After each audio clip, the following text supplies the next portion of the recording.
Hey everybody, welcome back to Conscientious Omnivore. My name is Pal. Got a special video for everybody today. It's been one that's a long time in the making. I've been wanting to make a crepe recipe video for you guys for quite some time. I've been experimenting with a recipe that I came up with and been just kind of improving upon it, with each iteration. And right now I think I've come up with a great recipe. I want to share it with you guys. Crepes are really versatile. You can eat them savory, sweet, whatever. Here I've just got one filled with blueberry and raspberries that I had frozen in the freezer. And yeah, you can just do so many different kinds of things with them. I really love them. And I'll show you guys the recipe that I have come up with. You can see they're nice and light, and yeah, they're just really great.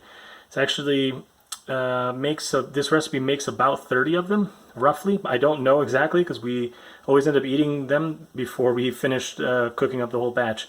So I have no idea the exact number this will make, but for a family of 4, this is fine for like a whole meal, and obviously depends on what you're filling it with too. But yeah, hope you guys enjoy it. Join along for the ride.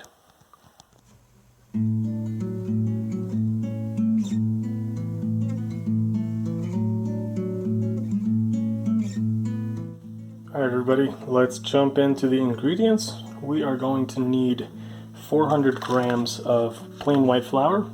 We're going to need 100 grams of oat flour. I usually just grind up my own from oat flakes like this, using my handy dandy coffee grinder, which we don't make coffee in, or don't use it for coffee I should say. This is really like one of the most handy kitchen utensils in my opinion. This and the stick blender, also very key. Love these things. So anyway, so we need 400 grams of the flour, 100 grams of the oat flour. If you have oat flour, that's fine, but I think it's just a lot cheaper and better to buy it as the flakes and grind it yourself. We need one big kind of spoonful of sesame seeds. It's optional really, but I like to add it. So I got those back here. Then we are going to grind that together with the oat flakes in the little coffee grinder. And then we are going to add just a little tiny bit of salt. That's to taste.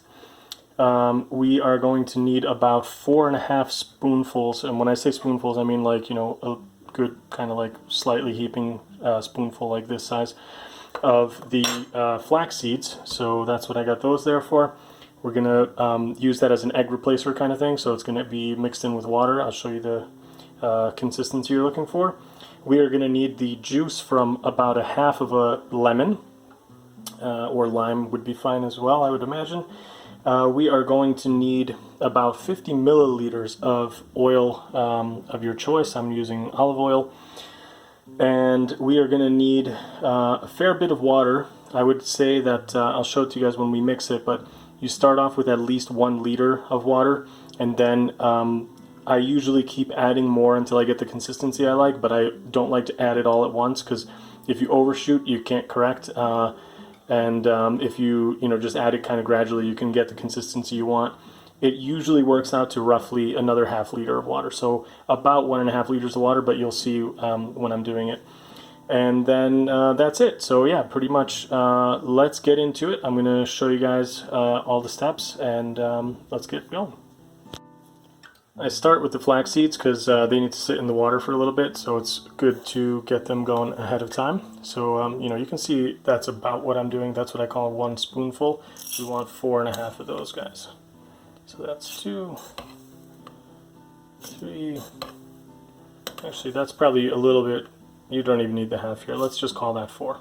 That's going to be enough. Let's get that grind.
Okay guys, so you can see everything's blended up now, nice and neat. I didn't incorporate the flax seeds yet. Usually you want that to be a little bit kind of, solidified. You can see the consistency has already kind of picked up this like more, I don't know, kind of gooey texture. It's not runny like it was before.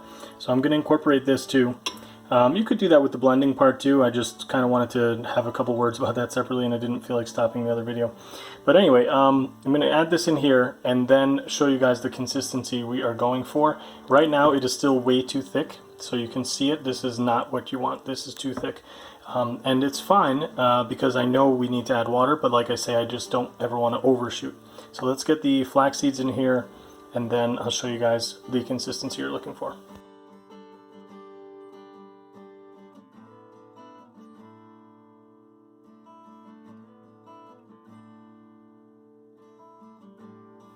Okay guys, this is roughly the consistency you're going for. It should pour pretty easily like that.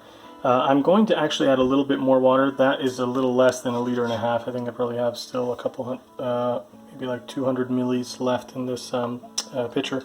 But what happens is after a few minutes, I think it's probably the oats really. The oat flour kind of absorbs more moisture and it starts kind of like, I don't know, congealing a little bit and gets thicker. It's a little bit of, you have to just kind of do this a couple times and then get used to the texture. Sometimes what I find is that even as I'm making it, it starts kind of re-thickening up, so I just add some more water as I go. But basically, if you ever notice that, that it's not kind of pouring nicely like this, just add a little more water, stir it up again, and you should be fine. Now what we're going to do is also get the pans going so that they're nice and hot. I'll just let this sit on the side while they get really get kind of up to temperature, and then I'm going to check the consistency again and probably add the rest of this water because this will really thicken up. So let's get the pans going. I'll show that to you next. Alright, so I've just got, a standard kind of non-stick pan. This is like some ceramic type or whatever. I'm going to just add a tiny little bit of oil. You really don't need much. It's just, I only add this at the very beginning just because I don't have anything in the pan yet and I don't want it to be kind of on the stove top here with nothing in it. So I just literally add just like a tiny little drop like that and let it get hot, and then I won't add any more oil. That's why we add the oil to the mix, so that it doesn't stick. So that's actually probably even a little too much. I'm going to pour some of that in the other pan. But yeah, you just need literally like a couple drops and that's it. I don't re-add any as we're going. So I'll let these pans come up. I've got them on pretty much kind of like dead center, like medium. You don't really want too high heat because they will burn, I find. And even if it takes a little longer, I kind of like to use the medium heat instead. So let's let that go. Okay, so you can see it's gotten thicker. It's only been a few minutes, but it's gotten a little bit too thick again. So I'm going to just add more water until it gets back to the right consistency, and then we are going to go head over to the pans. They're warmed up now, and we're going to pour it in there. Let's take a look. Okay guys, in all my excitement of making the video, I screwed up and I had the heat on one too high. So basically, instead of it being like medium low, I had it pretty much kind of right in the middle, and it was way too hot, and I ended up destroying about 4 crepes. So learn from my mistake. Start with a lower heat and see how you go. Don't start with too high a heat. It's stuck to the pans, and now I'm going to start again. So I've washed them out, reheated, and now I'm going to start again.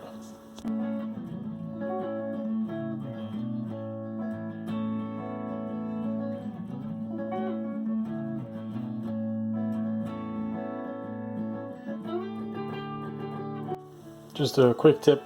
One thing you don't want to do is to try to flip them too early, because if you do that, they will tear.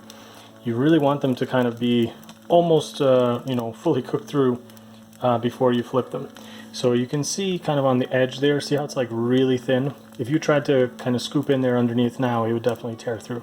So what you want to do is kind of see it kind of start curling up on the edges a little bit, kind of like in the back here, before you go to flip it.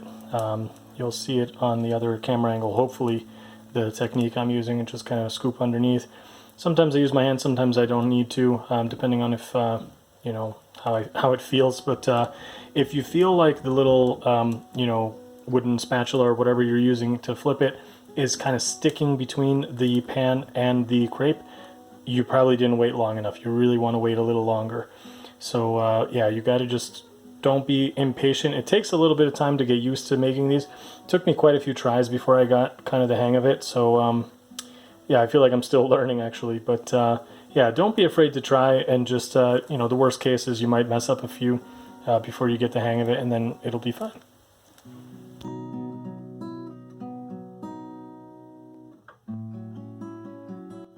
Alright guys, so I've got several done now, and what I'm going to do at this point is something that's optional, but I wanted to show it to you nonetheless because it's my favorite way to make the crepes.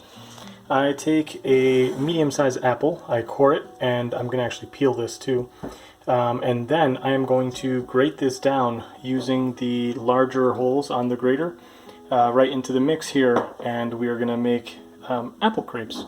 So I'm going to do that. I always do a few plain ones because some of the people in the family love those the best. I love the ones with the apples, and it's a good way to get your kids to eat more fruit when they're eating something that they actually like and don't think of as being necessarily health food.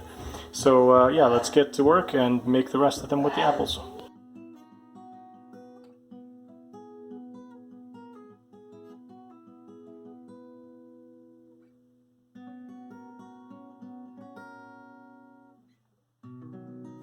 So yeah, I hope you guys enjoyed that. If you do try this recipe, let me know how it turns out for you.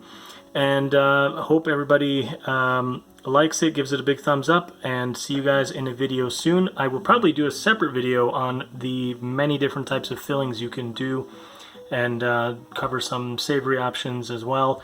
But yeah, you can really do a lot. Just like you could put in the apples, you could put in shredded carrot or cabbage.